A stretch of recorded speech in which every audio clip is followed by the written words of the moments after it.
মা আমি আসছি, টাটা। আরে সাবধানে যা, দৌড়াস না এত, তাহলে শাড়িতে পা বেঁধে পড়ে যাবি তো। Don't worry my mother India, আমি হয় হেঁটে হেঁটে যাবো, নয়তো ফ্লাইটে জেটে করে উড়ে চলে যাব। বেশি দাঁত দেখাতে হবে না, চলতে চলতে যদি পড়ে গিয়ে হাত পা কেটে আসিস আর শাড়ি ছিঁড়ে নিয়ে আসিস, তাহলে তো তোর একদিন কি আমার একদিন, মনে রাখিস। দেখো না বাপি, এই পুজোর দিনও মা আমাকে বকছে। আহ ইয়ঞ্জুন, ছাড়ো তো, তুই যা তো মা, আর পারলে রাতের আগেই ফেরার চেষ্টা করিস। আরে ডোন্ট টেক এনি চাপ মাই ফাদার ইন্ডিয়া। তোমার কি মনে হয় আমি সারাদিন ওই বালকটার সাথে থাকবো, বিকেলেই চলে আসবো? একদম আমার জাঙ্কুককে কিচ্ছু বলবি না। মা একজন পুলিশ অফিসার, ও আর যাই বলিস উদ্ভট কিন্তু বলিস না। যতই হোক আমিও একজন রিটায়ার্ড অফিসার, গায়ে তো লাগে নাকি? উফ বাপি প্লিজ, এরকম সেন্টু মার্কা কথাবার্তা বলো না। আমি এইসব শুধু ওকেই বলি, আর কাউকে বলি না। বলবি না, তুই তো ওর নখের যোগ্যও নস, তাই আবার বড় বড় কথা। Hey you my mother India, don't underestimate power of your daughter. আমি স্পাই হ্যাকিং অফিসার, ওকে? হ্যাঁ, খালি ওই ল্যাপটপ আর কম্পিউটারে পুটপুট করিস, আর কিছুই না। বাপি জাঙ্কুক অপেক্ষা করছে, যা তাড়াতাড়ি। এরপর তেজ চলে যায়।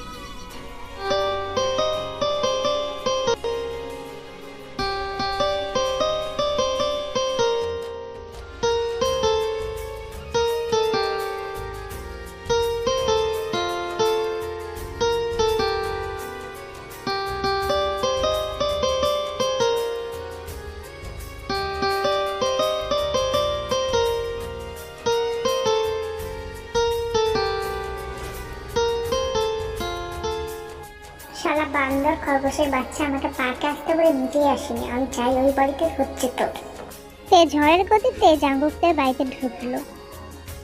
আরেম বাবু সোফাতে বসে পেপার পড়ছিল, তখনই জিন দেবী কফি হাউসে যাবেন বলে সব গাছ গুছিয়ে রাখছিলেন। আর তে যেই গতিতে বাড়িতে প্রবেশ করলো, ওই গতিতে জাঙ্গুকের রুমে চলে গেল। তা দেখে জিন দেবী একটা ছোট্ট শ্বাস পেলেন, আর আরেম বাবু জিজ্ঞাসা করলেন, কি হলো আবার তে মার এইভাবে খাবার স্যারের মতন বাবুর ঘরের দিকে ছুটলো কেন? এই তুমি আমার মাটাকে কি বললে? হ্যাঁ, না মানে আজকে তে মা এত রেগে যাচ্ছে কেন, তাই জিজ্ঞাসা করছি। সেই তোমার ওই পাজি বাদর ছেলেটা কিছু না কিছু করেছে, নইলে আমার তে মা অমন রেগে লাল হয়ে থাকতো না। আরেম বাবু একটা ছোট্ট শ্বাস ফেললেন। তিনি জানেন প্রতিদিনকার ঘটনা। জাংকুক তেকে রাগায়, আর তখনই তে এভাবে সাইক্লোনের মতো বাড়িতে আসার বড় সড়ো যুদ্ধ করে যায়। তাই আজও যে তেমন কিছুই হয়েছে, এটা আর বুঝতে বাকি রইল না। অন্যদিকে তে জাংকুকের রুমে ঝড়ের গতিতে ঢুকে গেল, কোন রকম নাক না করে। রুমে ঢুকে দেখলো জাংকুক সদ্য স্নান করে টাওয়াল পরে পায়চারি করছে আর কারোর সাথে কথা বলছে। এই দৃশ্য দেখে তের কোনো ভাবান্তর লক্ষ্য করা গেল না। সে কোমরে হাত দিয়ে ঝাঁসি রানী লুক দিয়ে দাঁড়িয়ে রইল। কিছুক্ষণ পর জাংকুক পেছনে ফিরে দেখে তে জ্বলন্ত চোখ নিয়ে ওর দিকে তাকিয়ে আছে। তাতে জাংকুকের কোনো রকম ভাবান্তর লক্ষ্য করা গেল, বরং সে জামা কাপড় নেওয়ার জন্য আলমারির দিকে ধীরে ধীরে এগিয়ে গেল। আর তে জাংকুকের এমন আচরণ দেখে তেলে বেগুনে জ্বলে উঠল। ও জাংকুককে মারার জন্য তেরে ওর দিকে ছুটে গেল। জাংকুক যেন এরকম কোনো পরিস্থিতির জন্য তৈরি ছিল। তেকে ওর দিকে দৌড়ে আসতে দেখে জাংকুক উল্টে দৌড় মারল। সারা রুমে ওরা এইভাবে ছুটোছুটি করে চলেছে। অন্য কোনো দিন হলে তে জাংকুককে ধরে ফেলতো, কিন্তু আজকে শাড়ি পরায় জাংকুককে ধরতে তের বেগ পেতে হচ্ছে। শেষ পর্যন্ত জাংকুককে ধরতে না পেরে তে বিছানায় বসে পড়ল। এই অবস্থা দেখে জাংকুক মৃদু হেসে ঘরের দরজাটা বন্ধ করে তের পাশে এসে বসল। জাংকুক তের পাশে বসতে তে অ্যাটাক চালু করলো।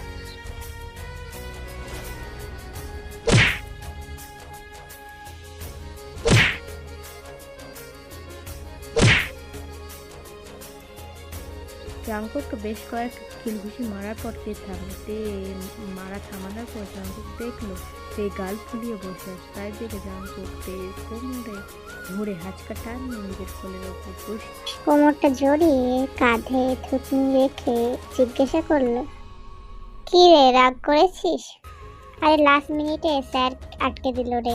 আমি কি করবো বল, পুজোর দিনে যদি ছুটি না দেয়। আফটার অল আমি একজন পুলিশ ইন্সপেক্টর না, এই জন্যে। কি হলো, কথা বলবি না? তে কোনো কথা না বলে ঠোঁট ফুলিয়ে অন্যদিকে মুখ ঘুরিয়ে নিল। তা দেখে জাঙ্কুক কিছু বলার জন্য মুখ খুলল। কিছু একটা ভেবে একটা নটি স্মাইল দিয়ে হেসে তের কানের কাছে মুখ নিয়ে গিয়ে আস্তে করে বলল, ও এবার বুঝেছি, তোর সামনে আমি এভাবে জাস্ট টাওয়াল পরে ওপেন বডিতে বসে রয়েছি বলে তুই নিজেকে কন্ট্রোল করছিস, তাই না? জাঙ্কুকের কথা শোনার পর তে জাঙ্কুকের দিকে কটমট করে তাকালো। তুই এমনভাবে তাকাচ্ছিস মনে হচ্ছে আমাকে খেয়েই ফেলবে। এই বলেই তে জাঙ্কুকে চুলের মুঠি ধরে নাড়াতে লাগলো। এবার তোমাদের মনে হতে পারে তে আর জাঙ্কুক এত ফ্রেন্ডের মতন আচরণ করছে, কারণ এরা প্রথমে তারা একে অপরের বেস্ট ফ্রেন্ড, তারপরে লিগালি হাজব্যান্ড ওয়াইফ, আর তাদের এখনো আনুষ্ঠানিকভাবে বিয়েটা হয়নি। শালা বজ্জাত ইতর শয়তান গাধা সুর মরকট, আজকে তোকে আমি মেরেই ফেলবো। এই বলতে বলতে জাঙ্কুকের চুলের মুঠি ধরে ঘোরাচ্ছিল তে। ছাড় ছাড়, লাগছে তো আমার নাকি, ছাড়। আচ্ছা চল, আমি রেডি হইনি, তারপর আমরা বেরোচ্ছি, চল। আমার এবার তোমার চুলটা ছাড়। বাবা কি দজ্জাল মেয়ে একটা। আর জাঙ্কুক রেডি হতে গেল, আর তে জাঙ্কুকের ব্যালকনিতে গিয়ে দাঁড়াল। কিছুক্ষণ পর তে জাঙ্কুকের রুমে এসে দেখলো জাঙ্কুক ড্রয়ার থেকে প্রায় সব জামা কাপড় বার করে বিছানায় ফেলে দিয়েছে। ওর পুরো জামা প্যান্ট পছন্দ হয়েছে, একটা করে জামা বার করছে আর বিছানায় ফেলছে। তে জাঙ্কুকের এসব কাণ্ড দেখে ডেকে বোম হয়ে গিয়ে জাঙ্কুকের পিঠে দুই এক ঘা দেয়, তারপর কিছু একটা মনে করে নিচে চলে যায়। নিচে এসে দেখলো জিনদেবী তৈরি হয়ে কফি হাউসের জন্য বেরোচ্ছে। তে দৌড়ে গিয়ে ওনার হাত খপাত করে ধরে ফেললো। তের এরকম আচরণে জিনদেবী ভেবা চাপা খেয়ে তৎক্ষণাৎ নিজেকে সামনে নিল। একে সামনে নিয়ে কোনো প্রশ্ন করতে যাবেন তখনই তে সঙ্গে সঙ্গে ওনাকে নিয়ে ওপরে চলে গেলেন এবং জাঙ্কুকের রুমের সামনে দাঁড় করালো। ওর জিন জাঙ্কুকের ঘরে ঢোকে। জাঙ্কুক, এসব কি? জাঙ্কুকের বাচ্চা! এরপর তে আস্তে আস্তে নিচে নেমে আসে এবং নিচে নেমে এসে রান্নাঘরে গিয়ে কফি বানাতে শুরু করে। এরপর কফিটা নিয়ে গিয়ে আরএমকে দেয় আর নিজের জন্য আর এক কাপ কফি নিয়ে আরএমের পাশে বসে পড়ে। এরপর তের এরকম অভিব্যক্তি দেখে আরএম একটু নড়েচড়ে বসলেন আর তারপর জিজ্ঞাসা করলেন, কি রে তে, তোর কি হয়েছে, এরকম রেগে রয়েছিস কেন? আর জাঙ্কুক কিছু বলেছে তোকে? আর তোর মাম্মামকে কোথায় নিয়ে গেলি তুই?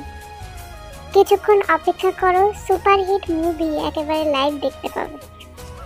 এরপর আরএম কিছু বলতে যাবে এমন সময় জিনদেবী আর জাঙ্কুকে চিৎকার চেঁচামেচি শুনতে পেল। সেই শব্দতেও শুনতে পেয়েছে, তবে এতে ওর মধ্যে কোনো ভাবান্তর লক্ষ্য করা গেল। ও নিজের মতো আরামে কফি খেতে লাগলো। আরএম বাবু তে কোনো ভাবান্তর লক্ষ্য না করতে পেরে নিজেই তড়িঘড়ি উঠে গেল আর জাঙ্কুকের ঘরের সামনে গিয়ে দাঁড়াতে ভেতরের দৃশ্য দেখে ওনার চোখ কপালে উঠে যাবার উপক্রম। জাঙ্কুকের ঘরের ভেতরে জাঙ্কুক টাওয়াল পরা অবস্থায় ওর একটা কান জিনদেবী ধরে রয়েছে আর অন্য হাতে শিরুনি ধরে তা দিয়ে জাঙ্কুককে পিটাচ্ছে।